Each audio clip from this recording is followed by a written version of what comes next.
Examen 1, compréhension de l'oral, exercice 1.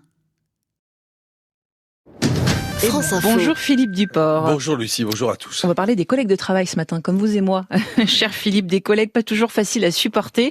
Alors qu'est-ce qui nous dérange le plus et surtout comment faisons-nous face à nos collègues qui nous dérangent? Des chercheurs britanniques révèlent que face à l'agitation, nous avons tendance à nous réfugier dans notre coquille. Oui, c'est pas la peine d'y aller par quatre chemins, Lucie. Nos collègues nous tapent généralement sur les nerfs. 71% J'osais pas le dire. des femmes estiment travailler avec des collègues gênants. Les hommes ne sont que 62%, selon un sondage réalisé par l'agence d'intérim CAPA. Sans surprise, ce sont les bruits de voisinage qu'on ne supporte pas, les discussions téléphoniques privées, les plaintes, les râleries. Sans côté, oui, il faut en parler, des bruits corporels. Ça toucherait 20% des sondés. Donc difficile de les passer sous silence. Ouais. Et puis les monologues, vous savez, les gens qui se parlent à eux-mêmes, qui s'encouragent, qui se félicitent.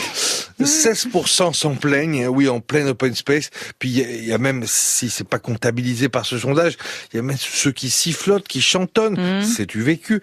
Évidemment, l'enfer, c'est les autres. On en connaît, hein, Philippe? 89% des sondés ne pensent pas être gênants pour les autres. Bon, il va vraiment falloir qu'on se parle. Alors ce qui est intéressant, c'est de voir comment on s'en protège. Oui, tous les sondages du monde, j'en ai compilé plusieurs, disent que dans l'open space, on redoute avant tout les conversations des autres. Il faut rappeler qu'en France, seulement un tiers des salariés français travaillent dans un open space qui réunit plus de 10 personnes. Mais des chercheurs, l'un est professeur associé à la Harvard Business School et l'autre est issu de la même école, ont publié tout récemment dans le bulletin de la Royal Society les résultats de leurs recherches sur les effets de l'open space, supposés quand même augmenter les interactions directes entre les gens, les échanges, bref, l'intelligence collective. Eh bien non, en fait, il n'en est rien, et même tout au contraire. Selon les deux chercheurs, l'open space réduit les échanges individuels en face à face de, tenez-vous bien, 70%. Ah oui. Le fait de supprimer les cloisons va même plus loin, il favorise l'échange de mails et des messages électroniques.